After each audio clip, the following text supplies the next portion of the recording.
Dans cette vidéo, je vais vous parler d'Aku Yadav, un homme tristement célèbre à travers le monde pour les atrocités qu'il a perpétrées contre les membres de la communauté Dalit, encore aujourd'hui considérée comme la caste la plus inférieure dans la hiérarchie sociale en Inde.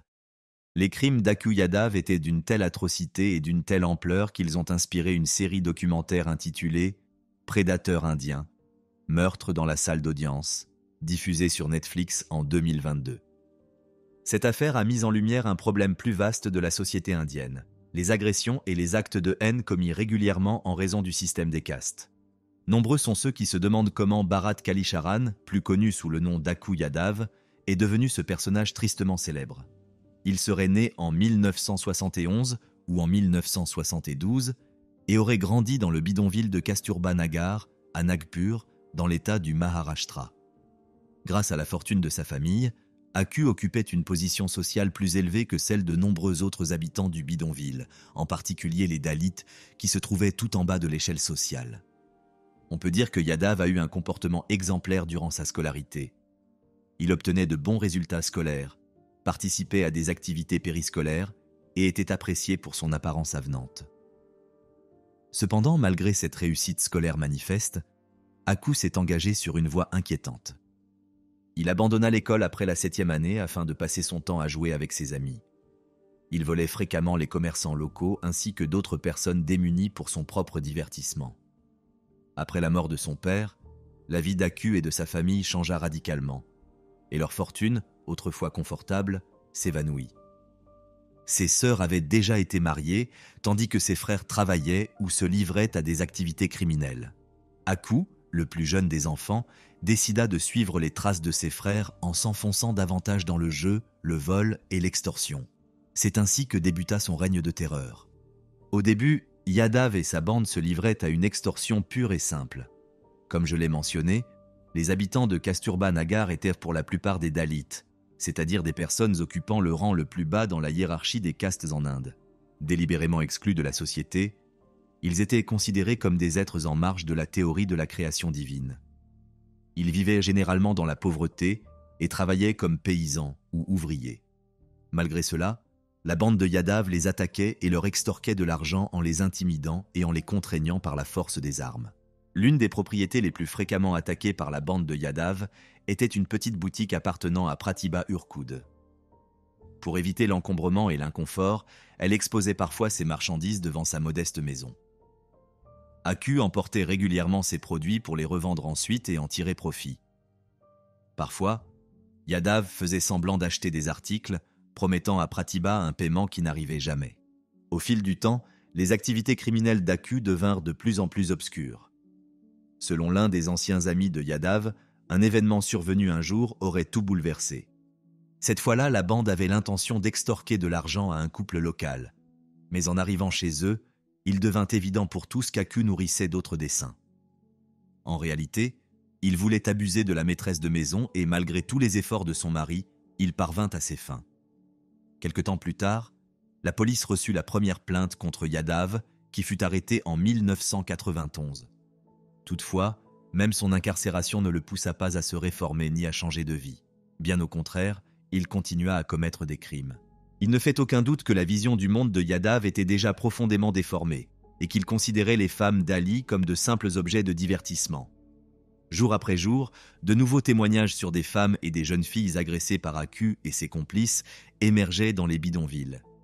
Il ne semblait même pas prêter attention ni à l'âge ni au statut matrimonial des victimes, qu'il s'agisse de jeunes filles, de femmes d'âge mûr, de célibataires, de femmes mariées ou même de femmes enceintes. Yadav et ses complices les attaquaient quand bon leur semblait. La communauté d'Ali locale finit par sombrer dans l'oubli. Le spectacle de femmes sans défense, victimes d'agressions, laissa une marque indélébile dans l'esprit de leurs enfants. Leurs maris souffraient d'une angoisse inimaginable en voyant leurs épouses subir diverses formes de violence physique. Le nombre de victimes d'agressions n'a donc cessé d'augmenter. Les données varient selon les sources.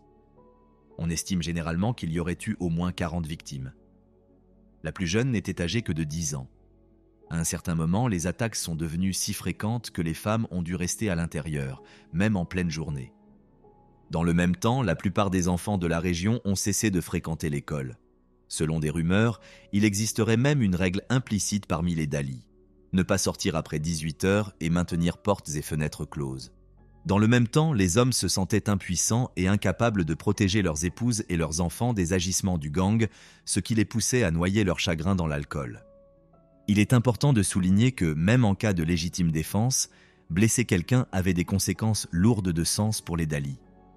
De surcroît, ces derniers disposaient de très peu d'armes, tandis que le gang de Yadav était muni de couteaux et même de pistolets.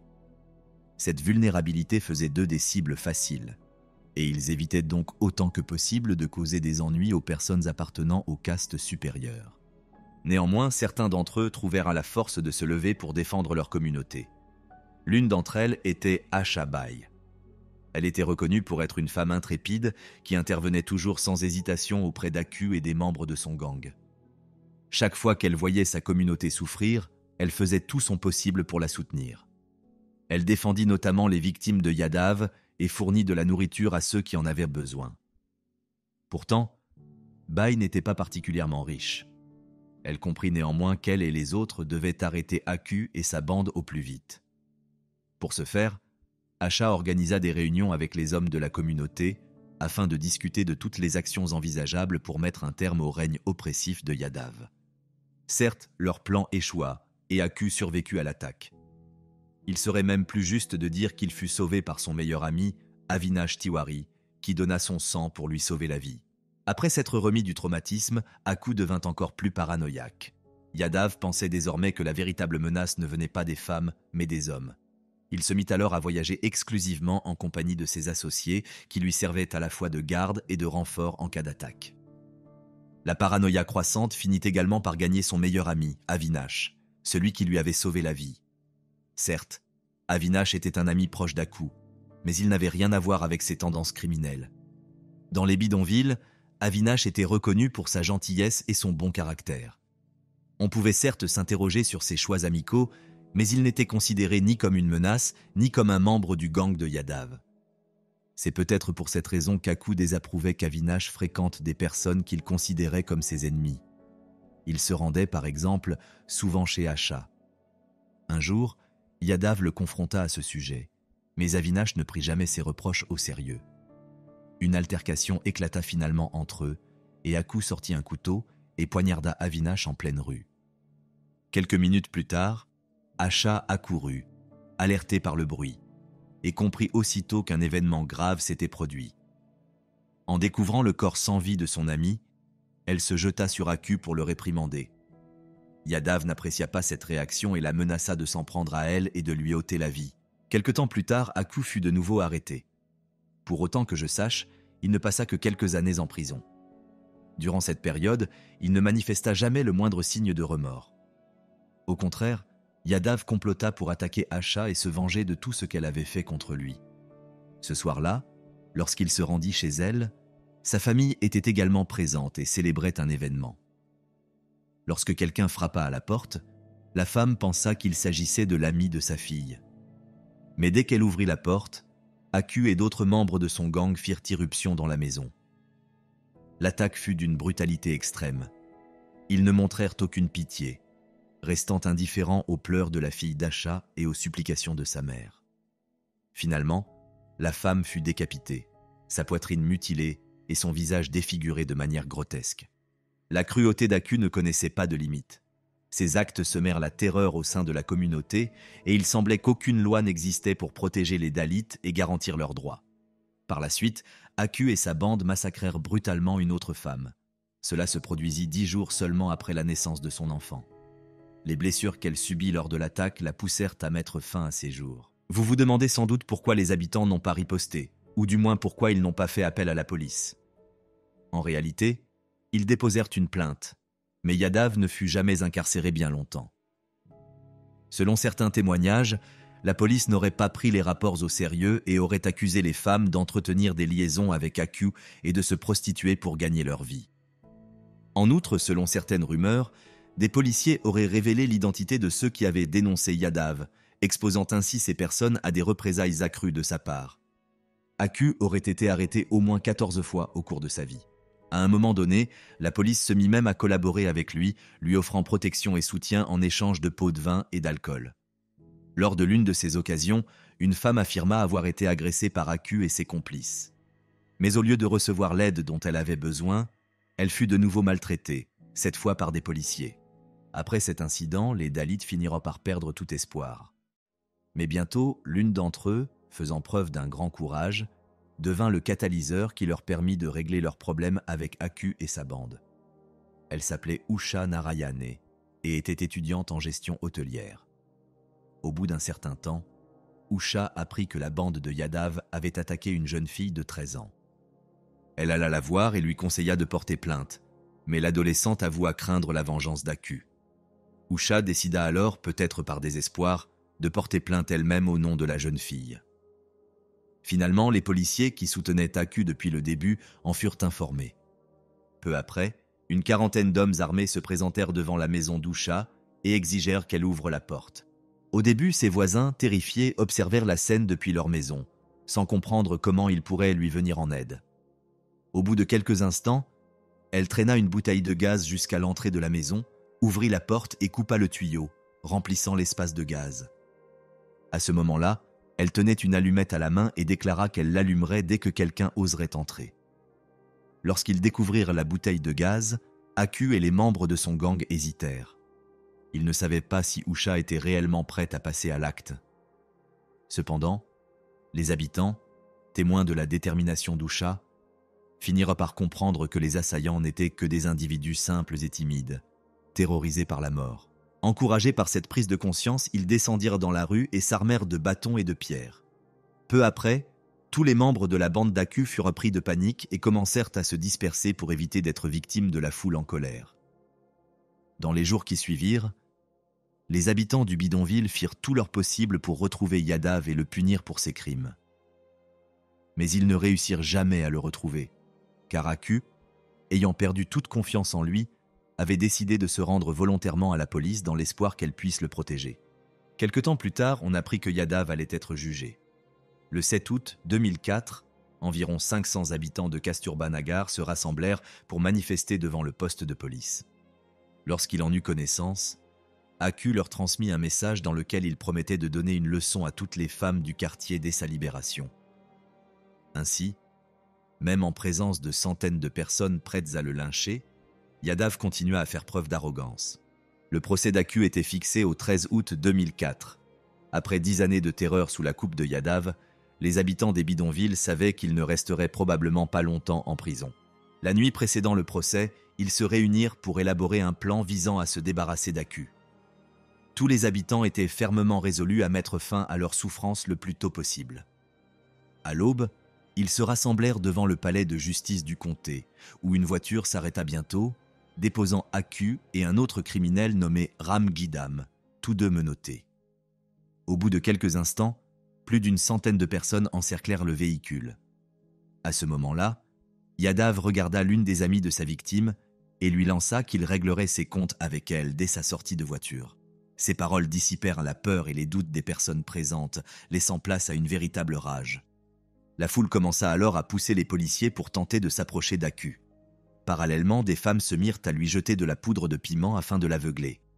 Bien que la police fût parvenue à faire entrer Yadav dans le palais de justice et à verrouiller la porte, la foule força l'entrée et l'encercla. Il brandissait toutes sortes d'armes, et la seule chose qu'il désirait, c'était que justice soit faite. Yadav fut alors victime d'une agression impensable. Il fut battu à coups de bâton, tailladé à l'aide de couteaux et lapidé. Selon les témoignages, les personnes présentes se relayèrent pour le frapper, tandis qu'il implorait pitié. Ram Gidam, dont j'ai déjà parlé, et qui était menotté à Yadav, fut contraint de se recroqueviller pour protéger son bras. À la suite de l'attaque, les organes génitaux d'Aku furent complètement sectionnés, et il mourut dans une mare de son propre sang en l'espace d'une quinzaine de minutes seulement. Le meurtre de Yadav fit grand bruit.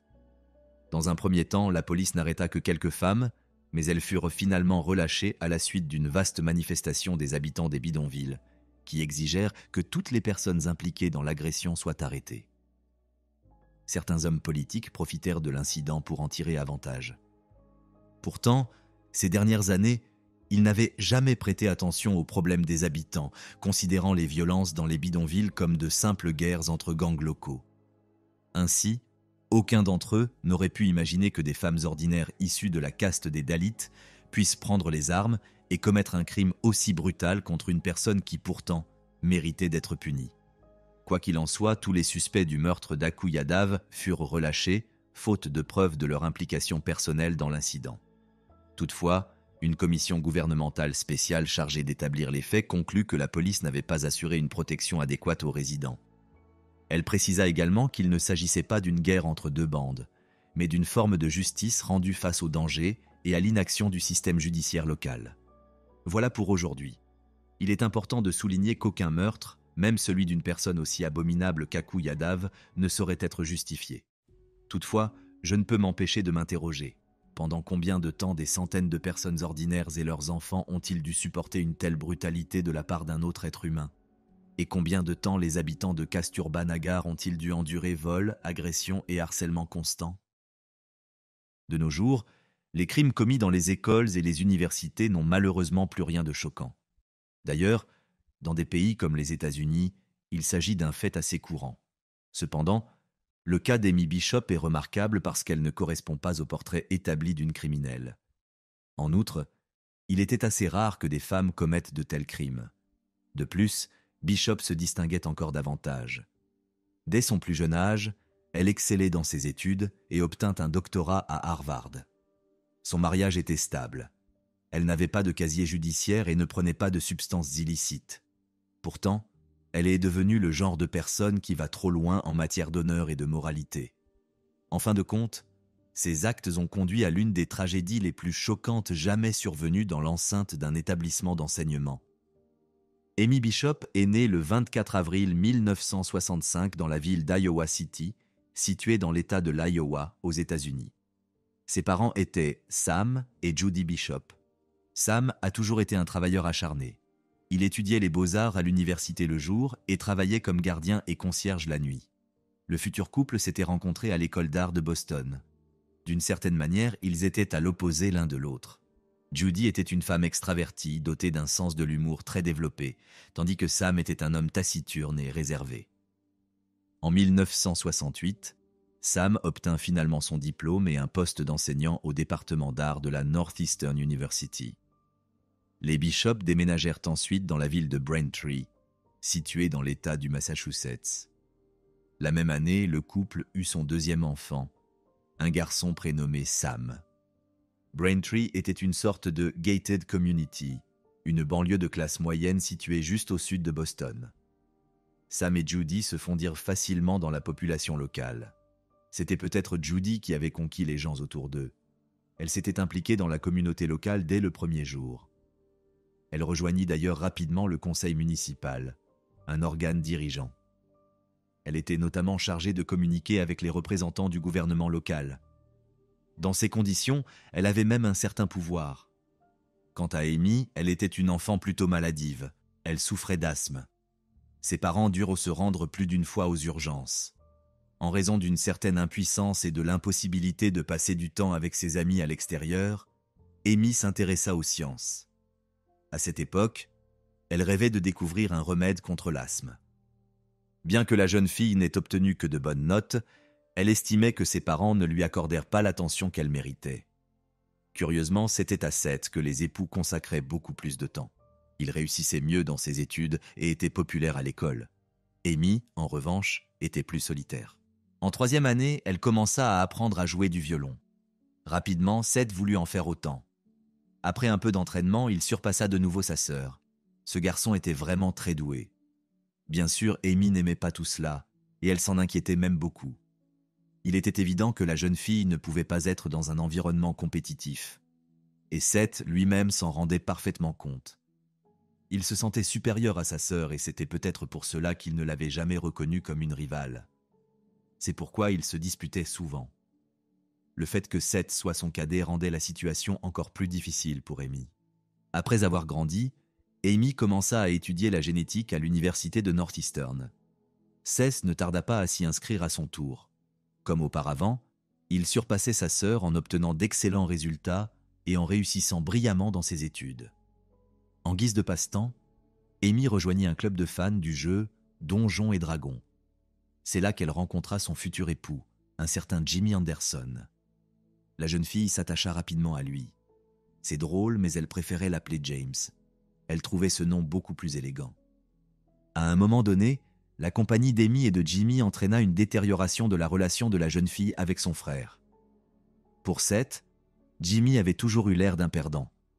C'est pourquoi il ne voulait pas que sa sœur s'engage avec un tel homme. De plus, Seth insista pour qu'Amy quitte le club de jeux Donjons et Dragons et rejoigne un autre club plus populaire. D'une manière générale, le frère de la jeune fille estimait qu'elle devait fréquenter davantage d'autres personnes ayant réussi. Un soir de l'an 1985, les Bishop rentrèrent chez eux et constatèrent que les fenêtres du premier et du deuxième étage étaient ouvertes. Une fois à l'intérieur, ils se rendirent compte que les cambrioleurs, quels qu'ils soient, avaient dérobé presque tous leurs objets de valeur.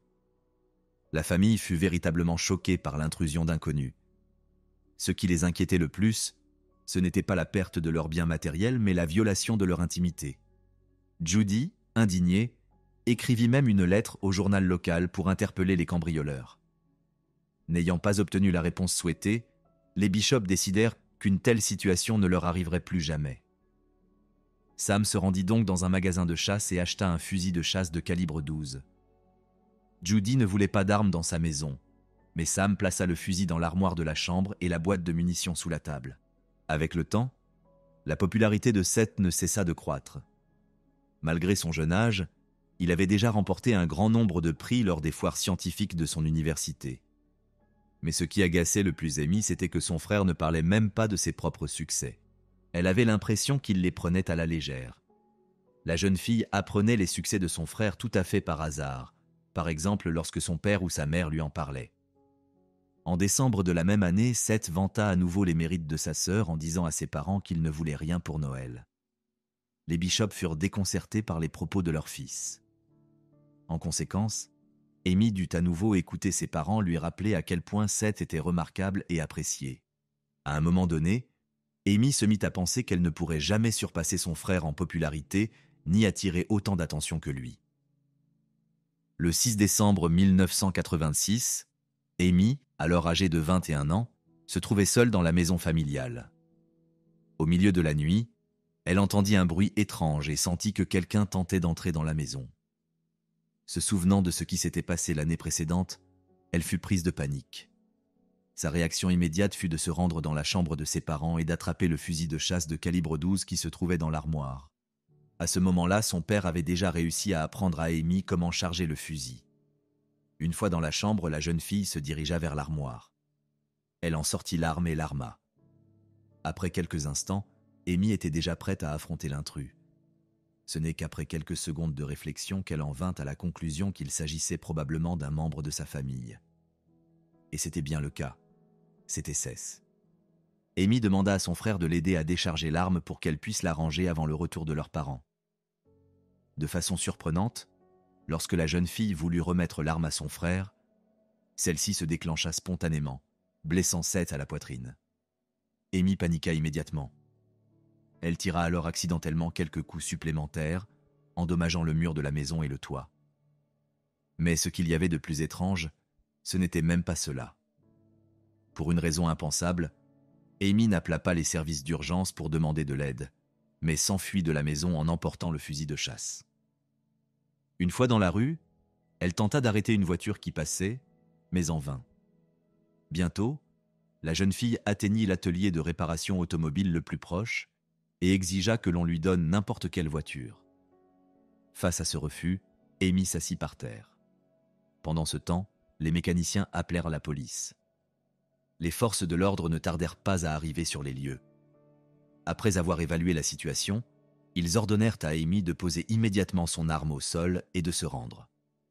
Elle ne se rendit pas immédiatement, mais ils finiront par l'arrêter.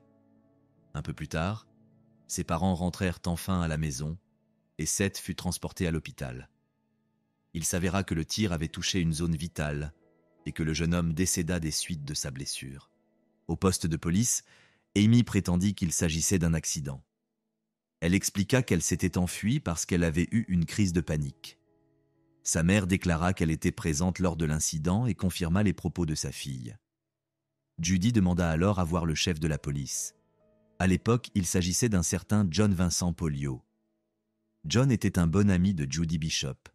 Il était entré dans la police en 1950 et 12 ans plus tard, il avait accédé au poste le plus élevé et s'était forgé une réputation d'homme rusé et excentrique.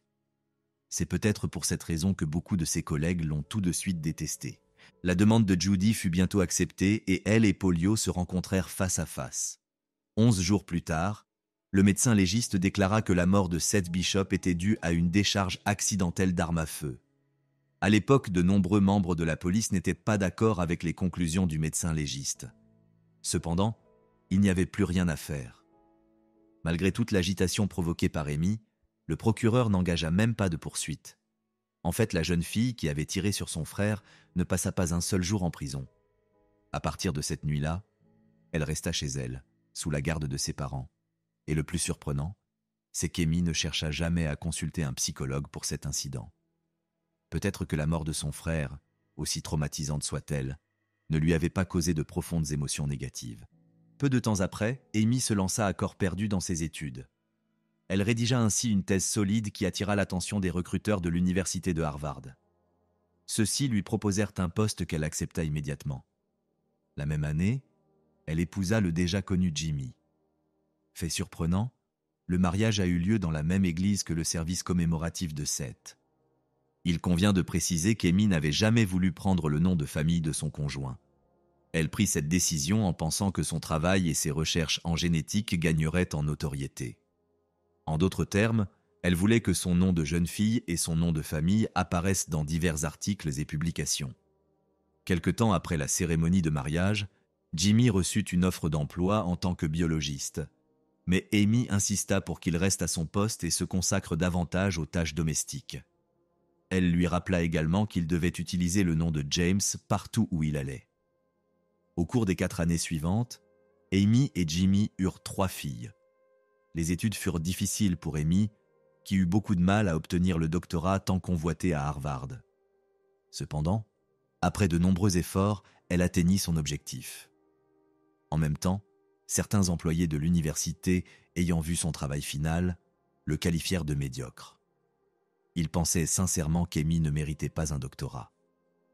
En réalité, l'achèvement de ses études à Harvard joua un rôle important dans la formation de sa personnalité. Une formation à Harvard est en effet considérée comme une grande réussite. Il n'y a rien de mal à en être fier. Cependant, Amy porta cette fierté à l'excès. Même lorsqu'elle sortait de chez elle pour aller chercher du pain à la boulangerie, elle se présentait comme le docteur Amy Bishop, diplômée de l'université de Harvard. Bien qu'elle ait été une bonne élève, la jeune femme ne réussissait pas dans son travail au laboratoire de Harvard. Son supérieur, un homme nommé Paul Rosenberg, nota les différents types de problèmes d'Amy. Par exemple, elle se disputait facilement avec ses collègues et s'énervait de manière puérile lorsqu'il faisait des commentaires négatifs sur sa thèse de doctorat.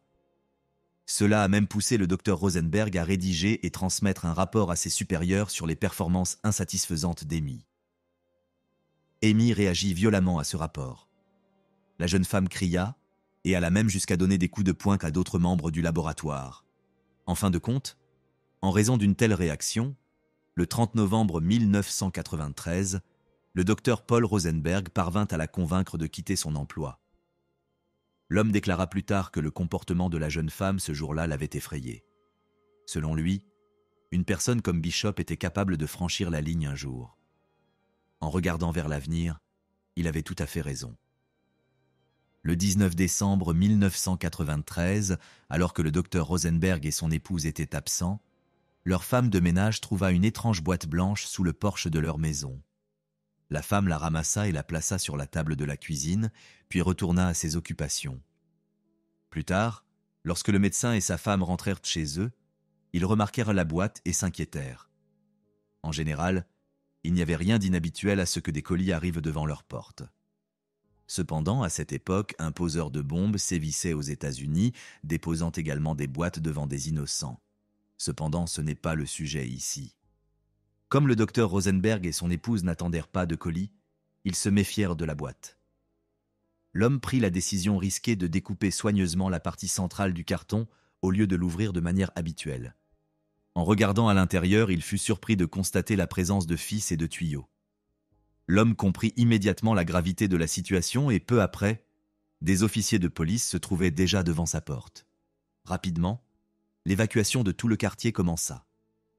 Une équipe d'enquêteurs et des démineurs arrivèrent sur les lieux. Finalement, les démineurs réussirent à désamorcer l'engin explosif, ou plutôt, les deux engins. Il s'avéra que la décision de découper la boîte avait sauvé la vie du médecin. Lorsque les policiers examinèrent les engins explosifs, ils furent déconcertés. Ces bombes ne ressemblaient absolument pas à celles que le criminel recherché avait laissées derrière lui. Ces engins étaient d'une conception unique, contrairement aux bombes primitives de l'imitateur. Lorsqu'on demanda au docteur Rosenberg s'il existait une personne qui le haïssait assez pour faire cela, il répondit que oui. Il s'agissait d'Amy Bishop. Dès lors, les enquêteurs commencèrent à surveiller la suspecte. De nombreuses personnes se manifestèrent pour dire qu'elles se méfiaient d'elle. Il convient de rappeler qu'Amy avait eu de nombreux conflits au sein du laboratoire. Elle accusait toujours ses collègues de s'approprier son travail. Un témoin affirma même que Jimmy, le mari d'Amy, l'avait menacé de mort. Jimmy lui-même, bien sûr, nia les menaces et déclara que c'était lui qui avait fabriqué les engins explosifs. À un moment donné de l'enquête, le couple refusa de coopérer avec les autorités. Cela se produisit lorsqu'une des commandes en ligne de Jimmy révéla un grand nombre de composants parfois utilisés dans la fabrication de bombes. Malgré la présence de preuves apparemment irréfutables, les enquêteurs décidèrent d'abandonner les poursuites contre Amy et Jimmy, faute de preuves suffisantes. Par la suite, Amy continua à travailler dans divers laboratoires et centres de recherche. Cependant, il était déjà évident que son comportement devenait de plus en plus instable. Elle était une sorte de bombe à retardement. Elle était constamment renvoyée car il était impossible de travailler avec elle. Plus tard, en 2001, Amy et Jimmy eurent un autre enfant. Ils le prénommèrent Seth, en hommage au jeune frère d'Amy. Étonnamment, le bébé naquit le même jour que son défunt oncle. Un an plus tard, alors qu'elle se trouvait dans un restaurant de la ville, Amy tenta de prendre un siège destiné au bébé. Le personnel lui expliqua qu'il était déjà réservé par une autre cliente. Malgré cela, Amy exigea que le siège lui soit attribué. Face à ce nouveau refus, Amy s'exclama « Je suis le docteur Amy Bishop, vous ne savez pas qui je suis ?» Apparemment, personne dans le restaurant ne la connaissait. Finalement, à cause de l'agitation, on demanda à Amy de partir. Mais avant de quitter les lieux, elle frappa à la tête une femme avec laquelle elle s'était disputée. En conséquence, elle fut arrêtée. Amy fut ensuite accusée d'agression et de troubles à l'ordre public. Étonnamment, toutes les charges furent abandonnées par la suite. Le procureur se contenta d'exiger qu'Amy suive des cours de gestion de la colère, ce qu'elle ne fit jamais. En 2003, Amy accepta un poste de professeure adjointe en biologie à l'université de l'Alabama à Huntsville. Une fois en poste, elle s'efforça d'obtenir le statut convoité de professeur titulaire. Pour cela, elle devait publier plusieurs articles de recherche dans des revues spécialisées. Amy et Jimmy commencèrent alors à travailler sur un incubateur de cellules automatisées conçu pour la recherche biomédicale. Tout cela se fit exclusivement pendant leur temps libre. Presque immédiatement, il apparut que ce projet pouvait s'avérer très prometteur. Bientôt, Amy et son mari reçurent une subvention de 25 000 $ après avoir remporté la 3e place lors d'un concours technologique local. Le président de l'université déclara qu'il pensait que l'invention d'Amy pourrait changer la manière dont la recherche était effectuée. Peu de temps après, Amy reçut une autre subvention. Cette fois, le montant était tout simplement stupéfiant et s'élevait à 1 250 000 $. Cependant, cet investissement ne porta guère ses fruits. Au cours des 5 années suivantes, Amy ne publia que 3 articles scientifiques. Ils furent tous publiés dans de petites revues commerciales. De nombreux scientifiques commencèrent alors à affirmer que les idées de Bishop étaient inexorablement dépassées, coûteuses et inutiles. Amy semblait délibérément retarder les échéances du projet afin de préserver son ego. En tant qu'enseignante, elle n'exploitait pas pleinement ses capacités. Beaucoup de ses étudiants reconnaissaient en elle une intelligence exceptionnelle, voire un talent scientifique brillant, mais la considéraient en même temps comme une enseignante et une personne déplorable. Pour ne rien arranger, Amy parlait constamment de politique en classe. Elle démontrait un engagement fanatique envers la vision du président Obama. Plusieurs de ses élèves allèrent même jusqu'à rédiger une pétition visant à lui interdire d'enseigner. Ce genre de démarche restait rare dans le milieu éducatif. Cependant, les supérieurs d'Amy rejetèrent la pétition, estimant que les étudiants avaient tiré des conclusions hâtives sur le travail de leurs professeurs. Certains supposèrent que si la pétition fut ignorée, c'était principalement parce qu'Amy avait un diplôme de Harvard. Cela renforçait le prestige de l'université où Amy enseignait et pouvait même contribuer à attirer davantage de financement de la part des investisseurs. Malgré toutes les critiques, Amy acheva finalement une nouvelle étude en neurosciences. Cela se produisit en 2009. Parallèlement, d'autres articles portant sur des recherches secondaires furent publiés. Tout cela lui permit de se rapprocher du poste de professeur titulaire. Cependant, on apprit plus tard que toutes ces études avaient été publiées dans des revues prêtes à accepter n'importe quel contenu moyennant une compensation financière. De plus, il s'avéra que ce n'était pas Amy, mais son mari, qui était à l'origine de ces recherches. En d'autres termes, pour obtenir un poste de professeur, Amy s'appropria le travail de son mari et paya pour que les articles soient publiés. En règle générale, tout professeur assistant, après 5 ans de service au sein d'une université, peut prétendre à la titularisation. Une fois ce délai atteint, un processus d'évaluation est lancé, au cours duquel d'autres professeurs examinent l'éligibilité du candidat. Ce processus s'enclenche même si le candidat n'a que peu de publications à son actif. Toutefois, si un professeur assistant n'obtient pas la titularisation au bout de 6 ans, il est généralement licencié. Amy se considérant comme une scientifique brillante, un éventuel licenciement après 6 ans était pour elle une perspective inacceptable. Pourtant, au terme du long examen d'Amy, les professeurs lui refusèrent le statut qu'elle convoitait. Cela la mit une fois de plus en colère. Elle fit appel et intenta un procès pour discrimination sexuelle. Cette action se fondait sur une déclaration faite par l'un des professeurs ayant participé à la sélection. Celui-ci lui avait clairement dit qu'il la considérait comme instable mentalement. Malheureusement pour Amy, son appel et son action en justice furent finalement rejetés. Au début du mois de février 2010, elle reçut une lettre lui annonçant qu'elle perdrait son poste à la fin du trimestre.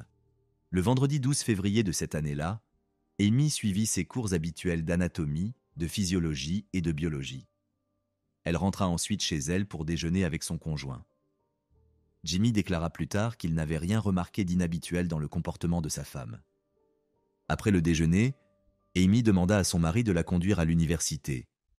Selon elle, elle avait une réunion prévue avec les membres du corps professoral. Il s'agissait de discuter des détails du semestre à venir, notamment le programme, le budget et l'emploi du temps. En somme, Amy n'avait pas de raison particulière d'assister à cette réunion, puisqu'elle concernait le prochain semestre. Dans l'après-midi, Amy Bishop, âgée de 45 ans, entra dans la salle de conférence de l'Université de l'Alabama et s'assit à une table près de la porte d'entrée. Les nombreux professeurs du département de biologie et les membres du personnel présent furent surpris de la voir. Toutefois, personne ne fit de commentaires et la réunion se poursuivit. Elle resta assise pendant une 50aine de minutes.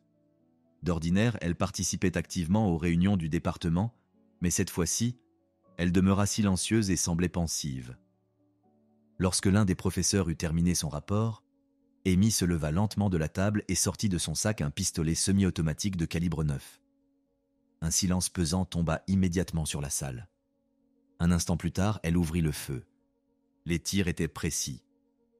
En fin de compte, l'arme ne visait pas uniquement les personnes qu'Amy détestait particulièrement. Non, elle touchait absolument tout le monde. Ce fut le cas du docteur Deborah Moriarty, l'une des rares personnes qu'Amy pouvait considérer comme une amie. Deborah avait même voté pour qu'Amy conserve son poste. Lorsque cette dernière pointa son arme sur Deborah, celle-ci la supplia de ne pas tirer. Mais Amy ne broncha pas. Elle visa et appuya sur la gâchette. Heureusement, à cet instant, l'arme s'enraya. Deborah s'enfuit alors en courant. Elle parvint à s'échapper avec les autres enseignants. Ils se réfugièrent dans une salle de réunion voisine, bloquèrent à la porte et appelèrent la police. Pendant ce temps, Amy Bishop se cacha dans les toilettes de l'université. Elle enveloppa l'arme dans sa veste et la jeta dans une corbeille. Elle entra ensuite dans un laboratoire et demanda à un étudiant s'il pouvait lui prêter son téléphone. Amy appela Jimmy et lui demanda de venir la chercher. L'unité d'intervention arriva rapidement sur les lieux.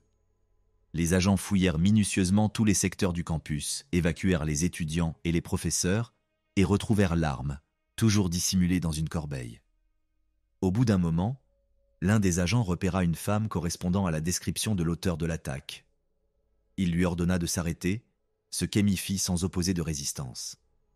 Presque au même moment, Jimmy arriva et vit sa femme conduite vers un véhicule de police. Malheureusement, ce jour-là, plusieurs enseignants périrent sur le coup. Si Deborah Moriarty n'avait pas pris l'initiative de s'échapper, détournant ainsi l'attention d'Amy, le bilan aurait probablement été plus lourd. Au début de l'enquête, les inspecteurs interrogèrent Jimmy, le mari d'Amy. Ils voulaient savoir s'il avait eu connaissance des intentions de sa femme. L'homme admit que son épouse et lui possédaient une arme. Cependant, il omit de préciser que, depuis peu, ils avaient commencé à s'entraîner au tir avec cette même arme. Quant à Amy elle-même, elle déclara qu'elle n'était pas présente dans la salle de conférence ce jour-là. Cette déclaration semblait évidemment absurde, car plus de 10 témoins qui la connaissaient personnellement affirmèrent que c'était bien elle qui était à l'origine de cette horrible tragédie. Les policiers perquisitionnèrent rapidement le domicile du couple. Ils saisirent tout le matériel électronique d'Amy et découvrirent également un morceau de tuyau susceptible d'être utilisé pour fabriquer des engins explosifs semblables à celui retrouvé sous la porte du docteur Rosenberg. Le lendemain matin, après l'arrestation d'Amy Bishop, la préfecture de Huntsville reçut un appel d'un certain Paul Fraser. Il déclara être l'actuel chef de la police de la ville de Braintree, où Amy avait grandi. Paul annonça alors qu'il détenait des informations sur un autre crime commis par la femme, à savoir l'assassinat de son propre frère. Comme Braintree était une petite ville, tous les agents de la police locale connaissèrent l'affaire, et l'ancien commissaire, John Polio, avait laissé Amy Bishop en liberté. Mais ce n'est que maintenant, à la lumière de ces nouveaux éléments, que les choses commencèrent enfin à prendre un sens. Une enquête interne révéla alors que l'ancien chef de la police était un ami proche de Judy Bishop, la mère d'Amy. C'est elle qui, en tant que membre du conseil municipal, avait aidé John à obtenir le poste convoité. Après avoir réalisé tout cela, Paul Frazier appela immédiatement le service de police de l'État de l'Alabama et informa ses collègues de l'affaire précédente. Il souligna également que l'ancien chef de la police avait tenté de dissimuler le crime. Ainsi, presque tous les documents relatifs à cette affaire avaient disparu. Il ne restait que quelques rapports mentionnant Amy. Les enquêteurs tentèrent de trouver des informations sur la mort de Seth en perquisitionnant la maison de John Polio. Mais leurs recherches furent vaines. Ils décidèrent alors de mener des recherches au domicile d'un ancien capitaine de la police de Braintree, impliqué dans l'arrestation d'Amy dans le garage. Cette fois, ils réussirent à trouver des preuves indiquant une tentative de vol de voiture. En outre, il apparut qu'Amy avait braqué un fusil de chasse sur un policier avant d'être arrêté. Tous ces éléments auraient pu entraîner une inculpation pour tentative d'agression avec une arme à feu. Cependant, en reconstituant la chronologie des événements, une autre circonstance apparut.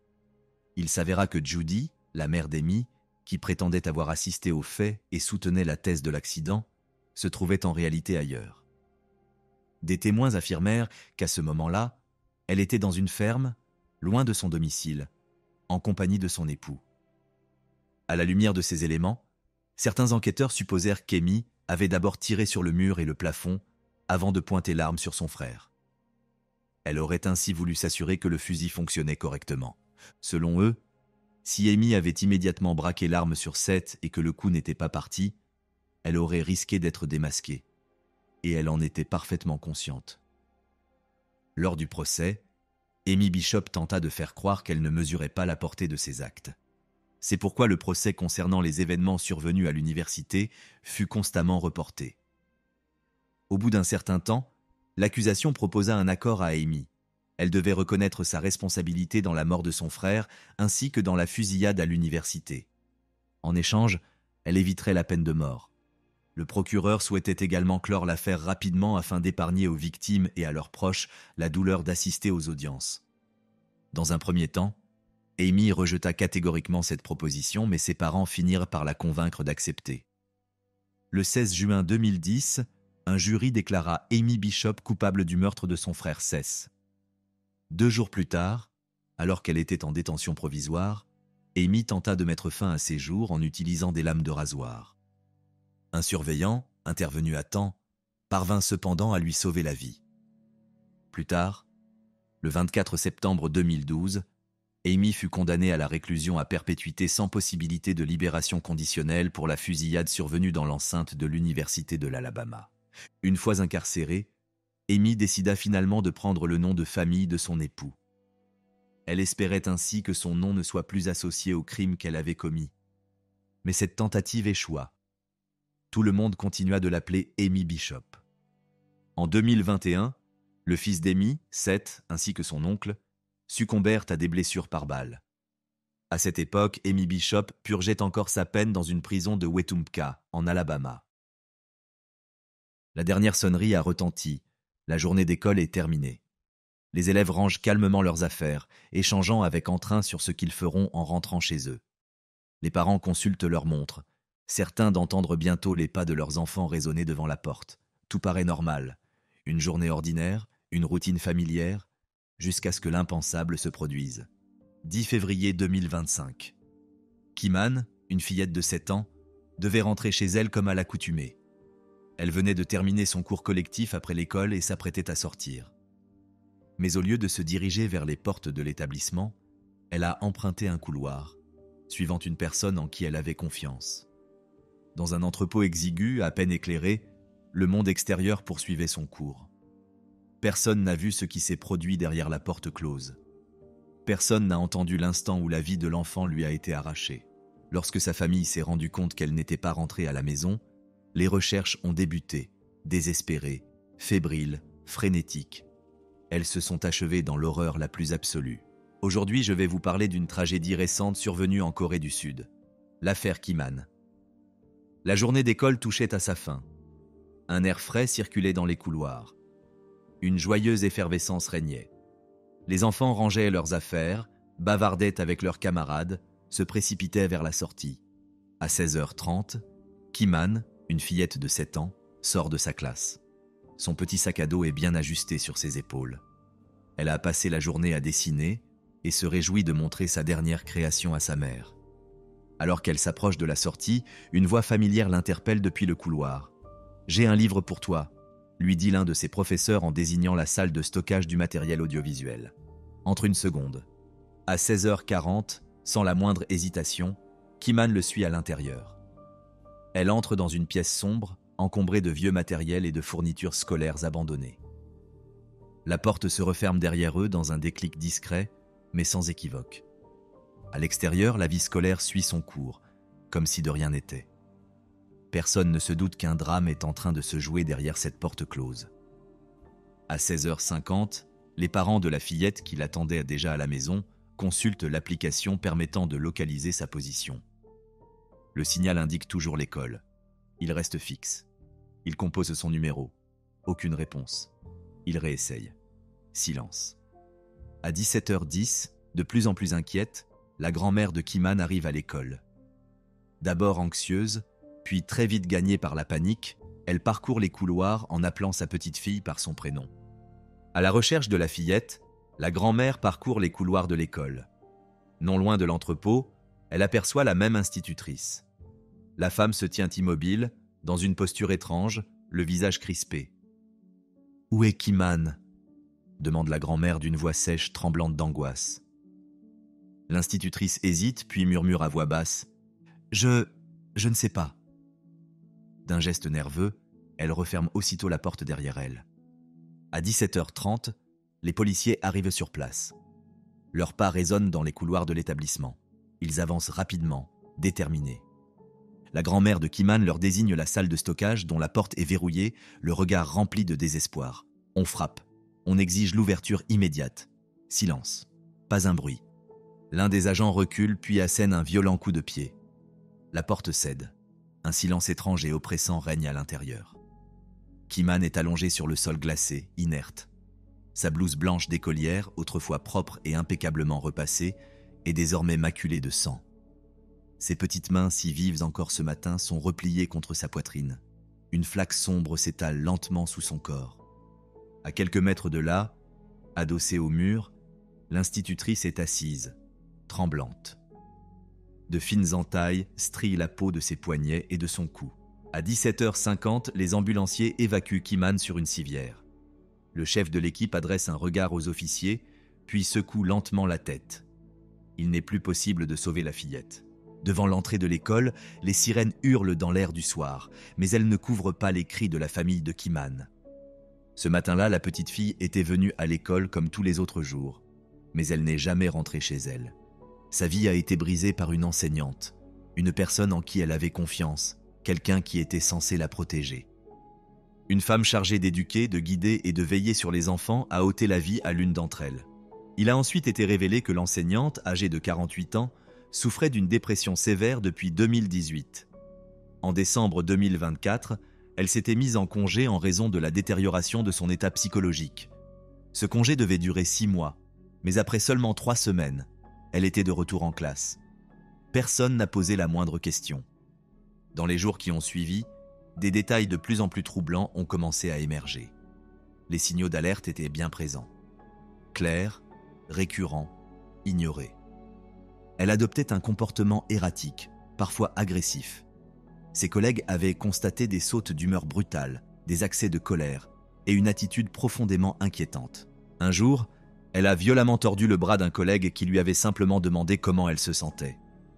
L'administration de l'école était informée. Le ministère de l'Éducation également. Mais rien n'a changé. 5 jours avant la tragédie, dans un accès de rage, elle a détruit du matériel scolaire. Le lendemain, elle a agressé une autre enseignante, lui a saisi le bras et a tenté de l'étrangler.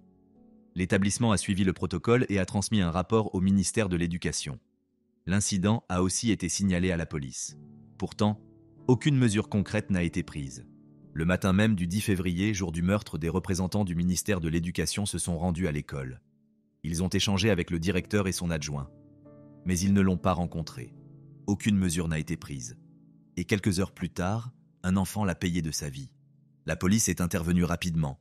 Elle a perquisitionné son domicile, sa voiture, sa salle de classe ainsi que son ordinateur. Tout cela dans l'espoir de comprendre les causes et les circonstances de l'acte.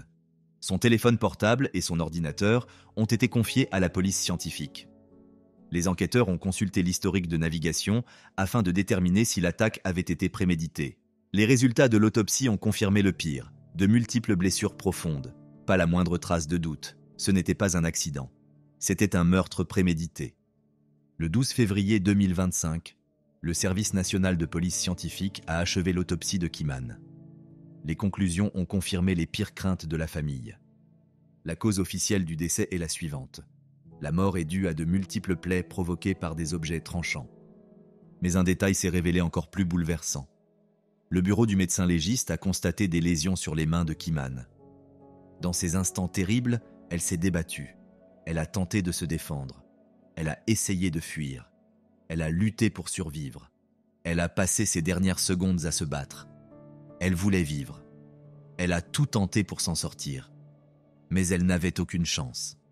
Le psychologue criminel Park Chang-an a analysé le comportement de l'enseignante et a mis en évidence un élément particulièrement troublant.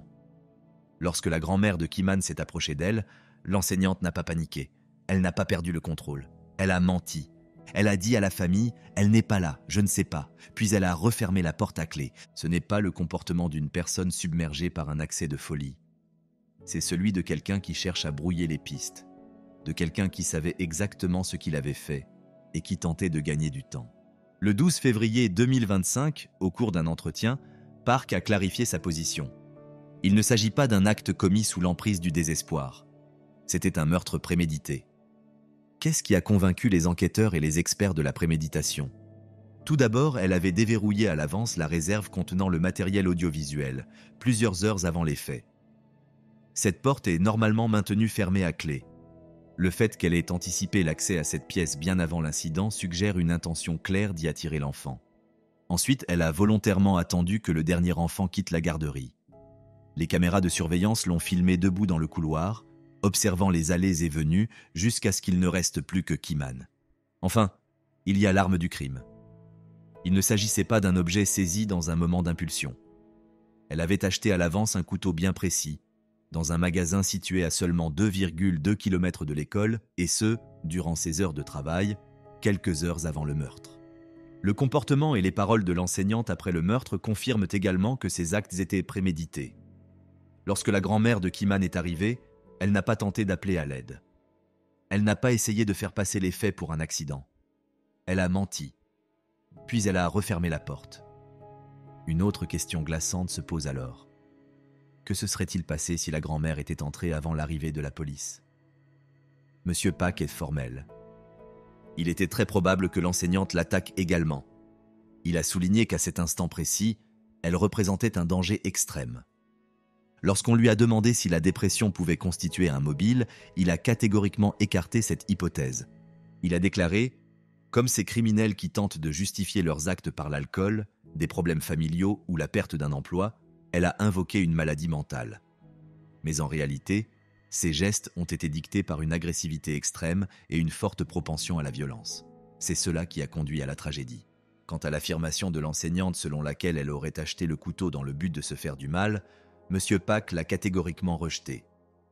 Il a déclaré que cet achat faisait partie intégrante d'un meurtre prémédité. Chaque élément de ce crime, la porte déverrouillée à l'avance, le choix ciblé de la victime, les tentatives de tromper la famille, pointent dans une seule direction. Il ne s'agissait pas d'un accès de rage incontrôlé. Il s'agissait d'un acte soigneusement préparé. De nouveaux éléments révélés au cours de l'enquête ont permis de comprendre comment une enseignante souffrant de troubles psychiatriques depuis longtemps avait pu être réintégrée à son poste sans avoir fait l'objet d'une évaluation sérieuse. Selon les documents disponibles, l'enseignante a été déclarée apte à reprendre un emploi régulier après son congé, en dépit de signes évidents indiquant qu'elle n'était pas en capacité de travailler auprès d'enfants. Le rapport médical transmis au moment de sa réintégration précisait « Les symptômes ont pratiquement disparu, l'exécution des tâches professionnelles est possible. » Ce document contredisait pourtant un rapport antérieur, lequel stipulait explicitement qu'un traitement d'une durée minimale de 6 mois était nécessaire en raison d'une dépression sévère. Le service de l'éducation de Dijon avait auparavant déclaré qu'elle avait fourni un certificat médical attestant de sa capacité à accomplir les actes de la vie quotidienne et qu'aucune prise en charge thérapeutique n'était requise. Or, des informations récemment divulguées révèlent que les documents ne se contentaient pas d'indiquer qu'elle pouvait mener une vie normale. Ils confirmaient également qu'elle avait été autorisée à reprendre l'enseignement, malgré des antécédents psychiatriques avérés. Un examen approfondi de son dossier médical a révélé qu'elle avait été suivie par un psychiatre pendant 5 ans, avec des épisodes de rechute et de dégradation progressive de son état. À la mi-2023, la situation s'est aggravée, nécessitant un traitement intensif. En janvier 2024, son état a présenté des fluctuations, mais en septembre, une nette détérioration a été observée. Pourtant, 3 mois plus tard, en décembre 2024, son médecin traitant a autorisé sa reprise d'activité.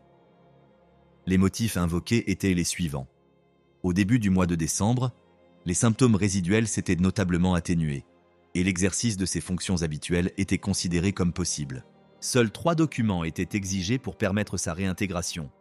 Une demande manuscrite de reprise d'activité, une évaluation rédigée par le directeur de l'établissement et un certificat médical. 21 jours seulement après le dépôt de sa demande, elle a été autorisée à reprendre son poste. Et 6 semaines après son retour, elle a tué un enfant au sein même de l'établissement scolaire. L'une des révélations les plus alarmantes de cette affaire concerne le comité d'évaluation de la santé des enseignants, l'instance chargée de déterminer si un enseignant est apte à exercer ses fonctions. Malgré ses accès de violence et des troubles psychiatriques pourtant avérés, cette commission ne s'est jamais réunie pour examiner son dossier. De plus, il ressort que ce comité ne se serait réuni qu'une seule fois depuis 2015, ce qui révèle une grave défaillance dans le suivi de la santé mentale au sein du personnel éducatif. Le retour en poste de l'enseignante a suscité une vague d'indignation au sein de l'opinion publique. Beaucoup se sont demandé comment une personne présentant un comportement aussi instable et agressif avait pu être autorisée à enseigner dans une salle de classe. L'absence d'un dispositif d'évaluation clair, le silence entourant les incidents antérieurs et le manque d'intervention des autorités éducatives ont été l'objet de vives critiques. En réaction à cette affaire, le gouvernement sud-coréen a annoncé l'adoption d'un nouveau texte législatif baptisé « Loi Han », qui permettra aux établissements scolaires de suspendre les enseignants jugés psychologiquement inaptes à exercer leurs fonctions. Le 12 février 2025, le vice-premier ministre et ministre de l'Éducation, Lee Cho, a déclaré que le gouvernement prenait des mesures afin d'éviter qu'un tel incident ne se reproduise. Il a précisé que la nouvelle loi garantirait le retrait immédiat des personnels éducatifs jugés inaptes à exercer leurs fonctions en toute sécurité auprès des enfants. En réponse à l'inquiétude croissante de la population, le ministre a également annoncé un renforcement des dispositifs de sécurité dans les établissements scolaires, un contrôle plus rigoureux des visiteurs, une révision des protocoles de sécurité applicables dans les salles de classe et les structures périscolaires, ainsi qu'un soutien accru en matière de santé mentale pour les enseignants comme pour les élèves. À l'annonce de la nouvelle, le choc a rapidement cédé la place à la colère. Les citoyens ont exigé des explications. Comment un enseignant présentant un comportement instable a-t-il pu se retrouver en contact avec des enfants? Pourquoi personne n'est-il intervenu? Comment une telle situation a-t-elle pu se produire? L'opinion publique a réclamé la divulgation de l'identité de l'enseignante, ainsi qu'une enquête approfondie sur les dysfonctionnements systémiques ayant conduit à ce drame. La mort de Kimane, âgé de 7 ans, a mis en évidence de graves lacunes, l'absence de suivi psychologique des enseignants et l'insuffisance des mesures de sécurité dans les établissements scolaires. Alors que le pays entier pleure Kimane, une nouvelle vague de douleur a été ravivée par une polémique inattendue sur les réseaux sociaux, visant directement sa famille. Tout a commencé lorsque le père de la jeune fille a exprimé un souhait sincère, que Chan Young, membre d'un groupe populaire et idole de sa fille, assiste aux funérailles.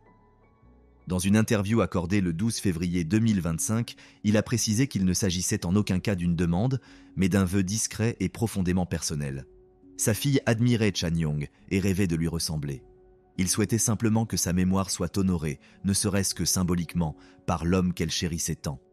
En réponse, l'agence de la chanteuse a envoyé une couronne de fleurs ainsi que des cartes à l'effigie de Chan Young, consciente de l'importance que ces gestes pouvaient revêtir pour Kimane.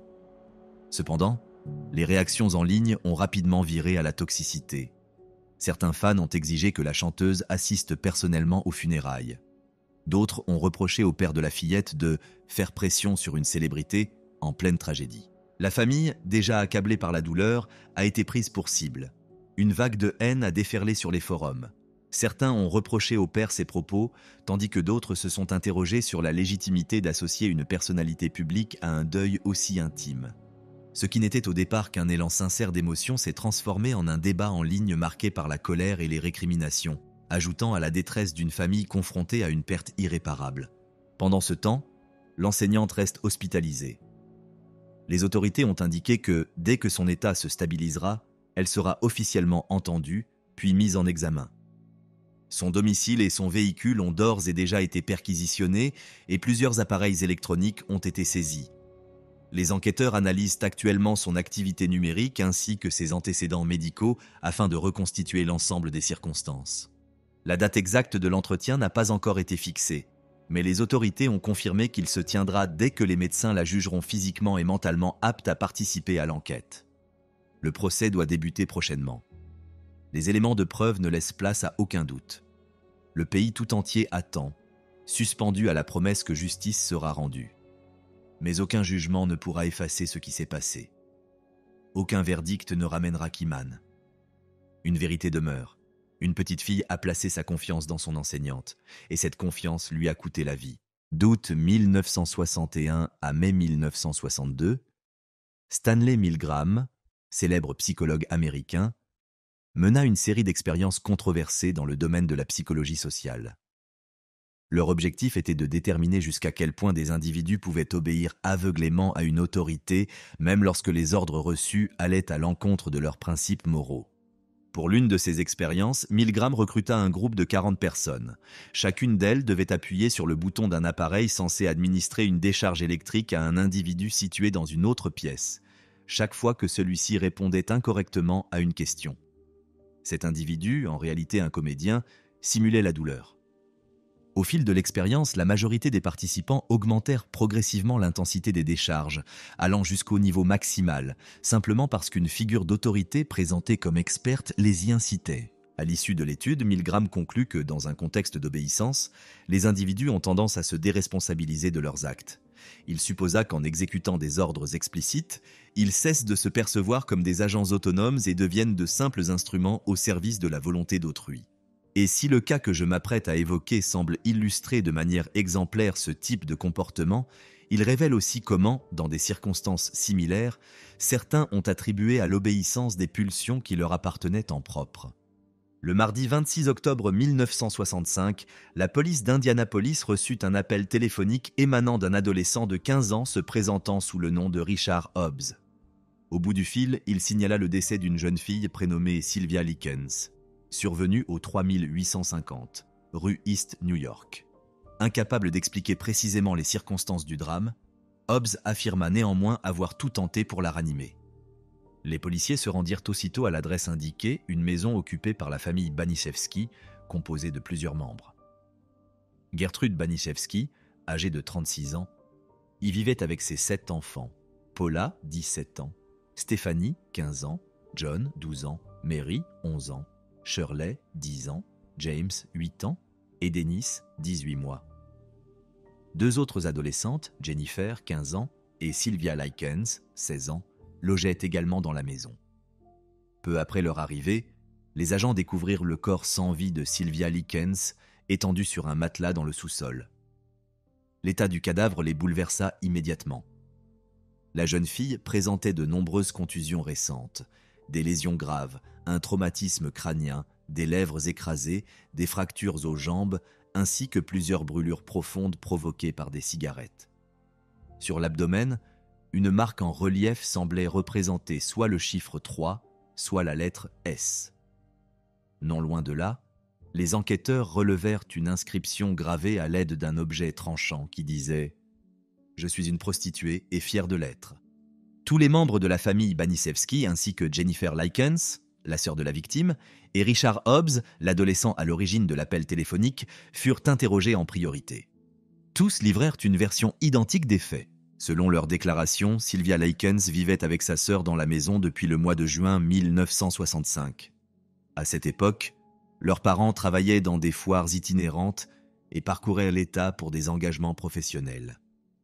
D'après le témoignage de Gertrude Baniszewski, Sylvia serait sortie la veille au soir avec un groupe de garçons.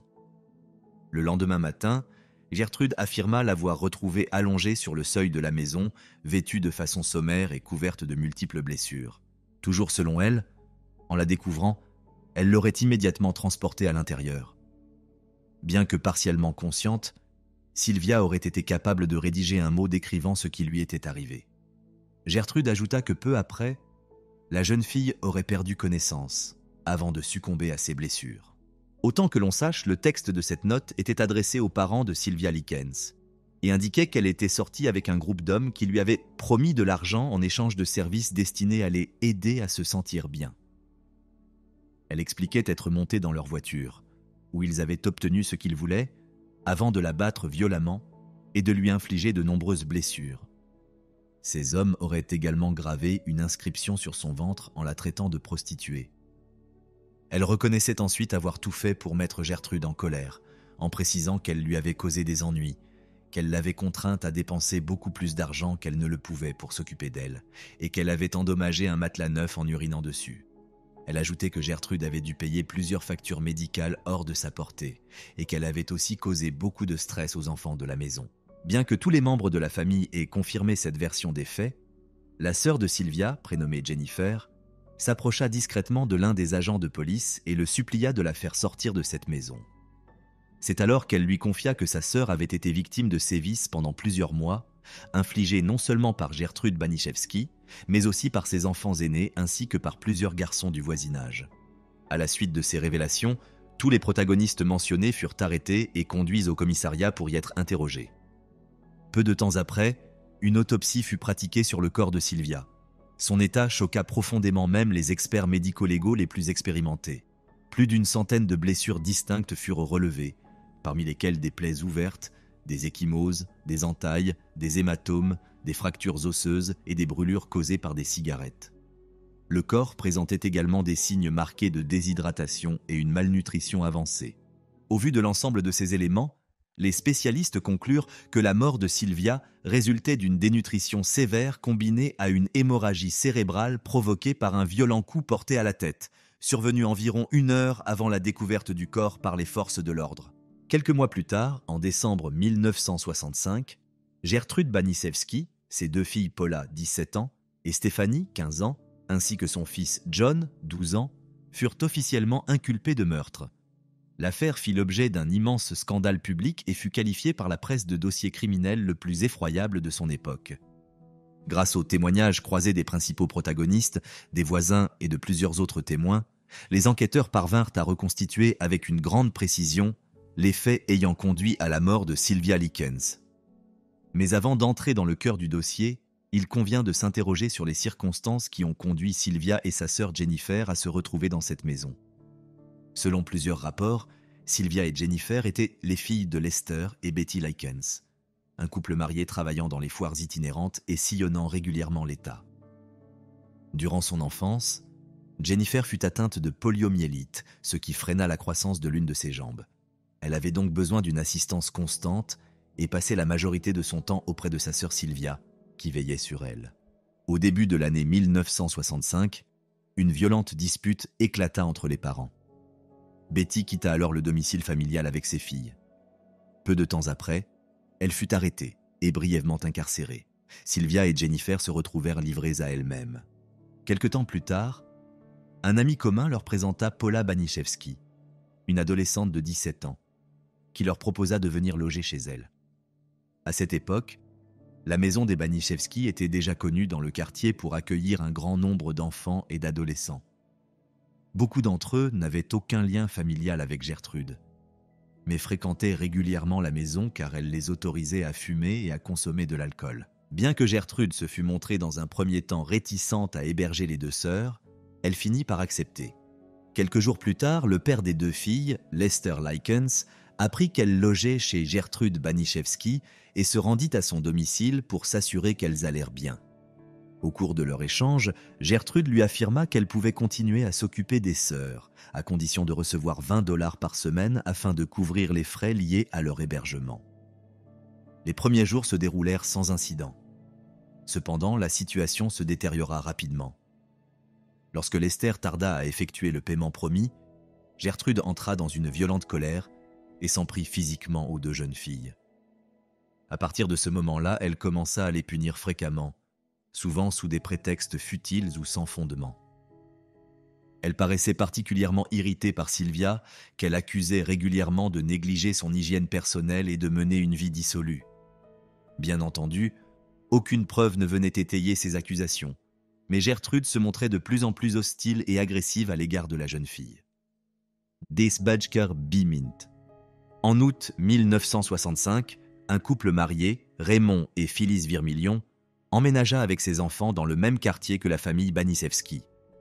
Peu après leur arrivée, Phyllis se mit à la recherche d'une baby-sitter pour ses enfants et entendit parler de sa voisine, connue pour héberger plusieurs adolescents à la fois.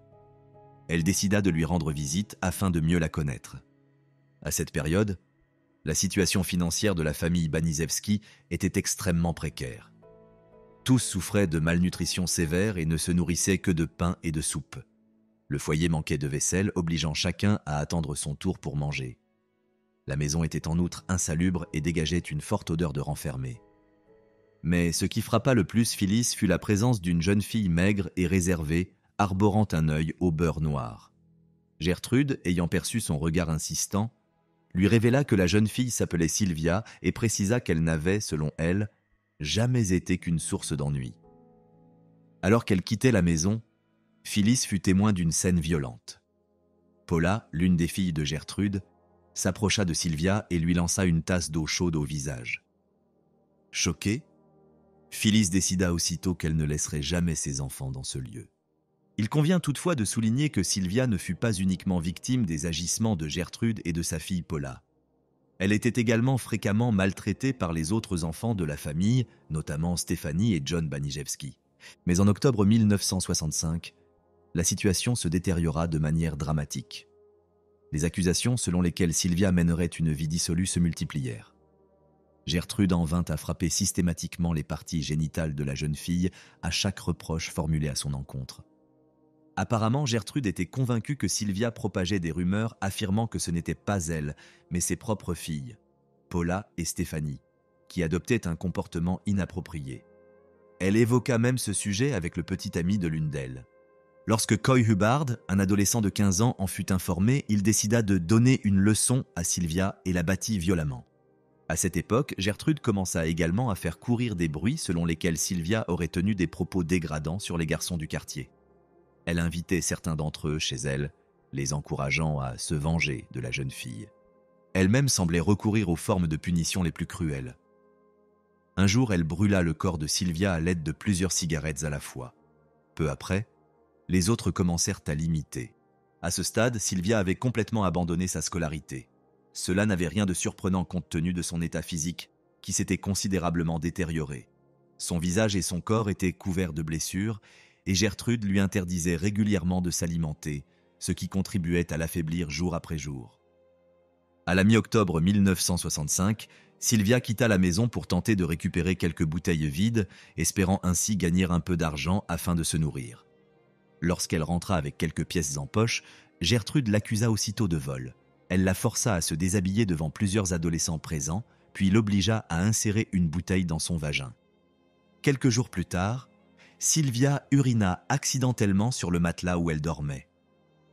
Ce geste involontaire pourrait avoir été la conséquence directe des sévices infligés à ses parties génitales.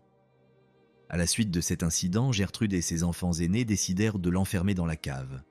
Avant cela, Sylvia fut contrainte une nouvelle fois à se déshabiller et on lui interdit l'accès aux toilettes. Tandis qu'elle tentait de se laver, on la força à s'immerger dans une bassine d'eau bouillante. Elle fut également projetée dans l'escalier et ses plaies furent frottées au sel. À chaque fois qu'elle exprimait sa faim, on lui saisissait la main pour l'obliger à ingérer ses propres excréments. Mais l'un des aspects les plus troublants de cette affaire demeure le fait que plusieurs adolescents furent témoins en même temps des sévices infligés à Sylvia. Et bien que la majorité d'entre eux ait fini par y participer activement, certains en parlèrent à leurs parents. Toutefois, ces derniers refusèrent de les croire ou minimisèrent la gravité des faits. Il fut néanmoins établi qu'une infirmière s'était rendue au domicile de la famille Baniszewski le 15 octobre.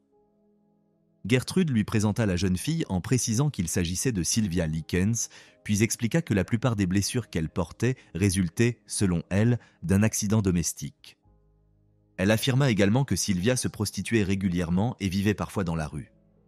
L'infirmière, ne disposant d'aucune preuve immédiate permettant de contester ces déclarations, n'eut d'autre choix que de les accepter et quitta finalement la maison. Un autre individu qui fréquentait régulièrement la maison des Baniszewski était Richard Hobbs, ce même adolescent de 15 ans qui avait alerté la police peu après la mort de Sylvia. Il fut supposé qu'il existait une forme de lien particulier entre lui et Gertrude. Bien que cela n'ait jamais été formellement établi, plusieurs témoignages indiquent que Gertrude lui portait une attention singulière. Un jour, alors que Hobbs se trouvait de nouveau dans la maison, Gertrude lui demanda de participer à la punition de Sylvia. Aux côtés de Paula, John, Shirley, Stephanie et du petit ami de cette dernière, Coy Hubbard, il aida à attacher les poignets de la jeune fille. Gertrude s'empara ensuite d'une bouteille en verre avec laquelle elle infligea des blessures supplémentaires à Sylvia. Puis, elle donna l'ordre de chauffer une aiguille afin de marquer son corps. Selon tous les témoins présents, juste après cet acte de violence, la jeune fille fut envoyée dans le sous-sol où Coy Hubbard poursuivit les sévices. Plus tard, la sœur de Sylvia, Jennifer, déclara à la police que, cette nuit-là, la jeune fille paraissait aussi faible que d'habitude. Le lendemain, Gertrude manifesta une certaine inquiétude quant à son état. Apparemment, elle prit conscience qu'elle risquait d'avoir des ennuis si Sylvia venait à mourir sous son toit. C'est dans ce contexte qu'elle força littéralement la jeune fille à rédiger une note à l'attention de ses parents, les informant qu'elle avait été blessée par des garçons qu'elle fréquentait. Peu de temps après, Sylvia tenta pour la première fois de s'échapper. Mais son extrême faiblesse physique permit à Gertrude de la rattraper et de la maîtriser sans difficulté. Par la suite, cette dernière tenta de lui faire manger des beignets, mais Sylvia, incapable d'avaler, les recracha. Gertrude entra alors dans une violente colère et la battit de nouveau. Un peu plus tard, le lundi 25 octobre, Sylvia fut à nouveau frappée, cette fois par Gertrude, ses enfants et plusieurs adolescents. Le soir même, Coy Hubbard et Stephanie Baniszewski la poussèrent dans l'escalier menant au sous-sol où elle resta inconsciente pendant plusieurs heures. Selon les experts médico-légaux, il est fortement probable que la chute dans l'escalier ait provoqué l'hémorragie cérébrale à l'origine du décès de Sylvia, aggravée par son extrême fragilité physique. Le mardi 26 octobre, lorsque Stéphanie Banisewski et Richard Hobbs tentèrent de donner un bain à Sylvia dans l'espoir de la ranimer, ils constatèrent qu'elle ne respirait plus. Peu après, Gertrude donna l'ordre à Hobbs de contacter la police. Il semble qu'elle comptait sur la note écrite sous la contrainte par la victime pour écarter les soupçons à son encontre. Cependant, à l'arrivée des agents, Jennifer, la sœur de Sylvia, raconta discrètement à l'un d'eux ce qu'il s'était réellement passé, et ce malgré les menaces de mort dont elle avait été l'objet. Comme mentionné précédemment, Gertrude Banisewski, ses filles Paula et Stéphanie, son fils John, ainsi que Richard Hobbs et Coy Hubbard furent les premiers à être arrêtés. D'autres adolescents impliqués dans les sévices furent également interpellés par la suite. Dans l'ensemble, l'affaire Banisewski bouleversa l'opinion publique à l'échelle nationale. Il sembla inconcevable à la grande majorité des personnes suivant le procès qu'un groupe aussi important d'adolescents ait pu participer à un crime d'une telle cruauté sans manifester ni compassion ni remords. De surcroît, tous cherchèrent, d'une manière ou d'une autre, à faire porter la responsabilité à la victime elle-même. Richard Hobbs, qui accepta de coopérer avec les enquêteurs dès le début de l'instruction, affirma avoir agi correctement, convaincu que Sylvia avait insulté sa propre mère. John et Stéphanie Banisewski, tout comme Coy Hubbard, exprimèrent peu, voire aucune empathie envers la jeune fille, adoptant une attitude similaire à celle de Hobbs.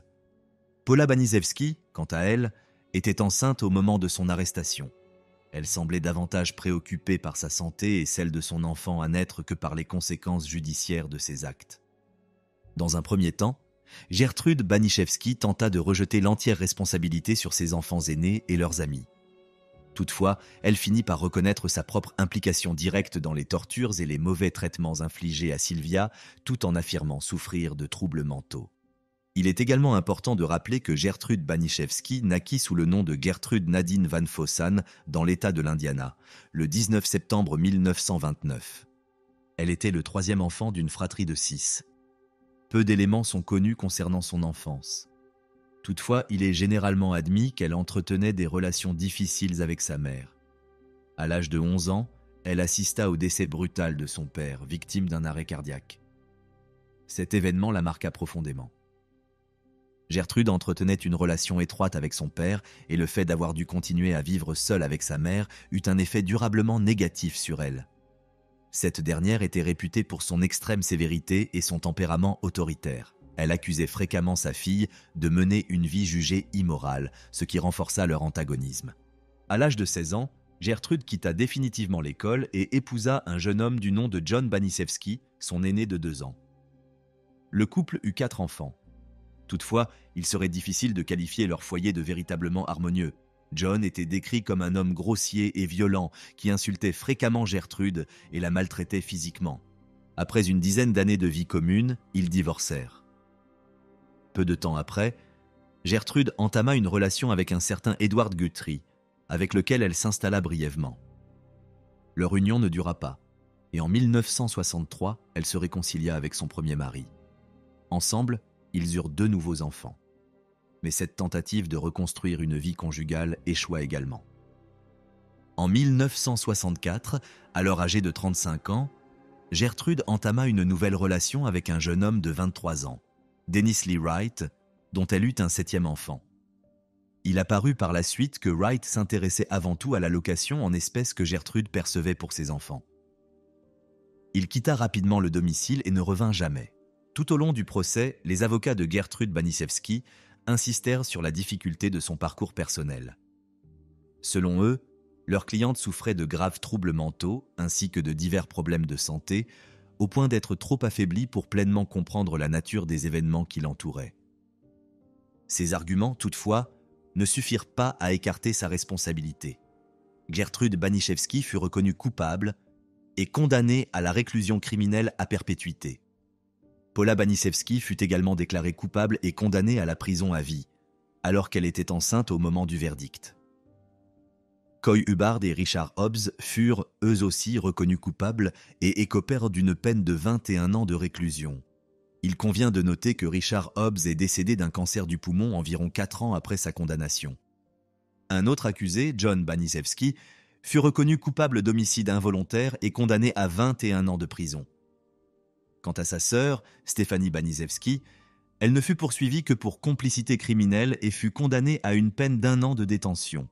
Et bien que plusieurs experts aient décrit Gertrude Baniszewski, tout au long de l'enquête et du procès, comme une femme violente, instable et animée d'une cruauté sadique, elle adopta en détention un comportement jugé parfaitement normal.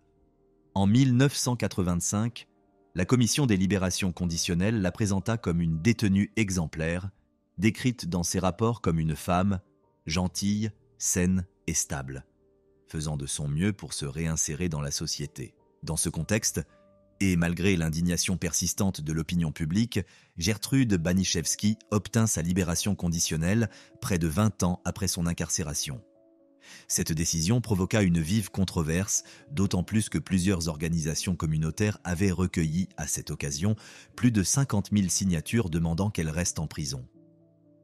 À sa sortie, début décembre 1985, elle accepta publiquement l'entière responsabilité de ses actes et exprima ses regrets, déclarant ressentir de profonds remords pour les souffrances infligées à Sylvia Likens.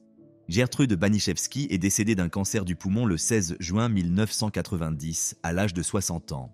Au-delà des détails macabres qui rendent cette affaire particulièrement sordide, ce fut surtout la facilité avec laquelle un groupe aussi important de jeunes gens participa à des actes d'une cruauté extrême qui bouleversa l'opinion publique. L'adhésion collective à une violence aussi abominable contre un être humain sans défense reste, encore aujourd'hui, difficile à comprendre. En ce qui concerne Gertrude, plusieurs éléments suggèrent que son comportement violent pourrait avoir été influencé par un état mental instable. Elle semblait souffrir d'une dépression profonde, probablement aggravée par ses échecs affectifs successifs. Certains observateurs ont également émis l'hypothèse qu'elle nourrissait une forme de jalousie envers Sylvia Likens, jeune, belle et pleine de vie, tout ce que Gertrude ne se sentait plus être. Cette frustration latente aurait pu la pousser à reproduire, inconsciemment ou non, les abus qu'elle-même avait subis de la part de sa propre mère. L'inscription gravée sur le ventre de Sylvia apparaît, dans cette perspective, comme une projection directe de cette jalousie et un acte de domination symbolique.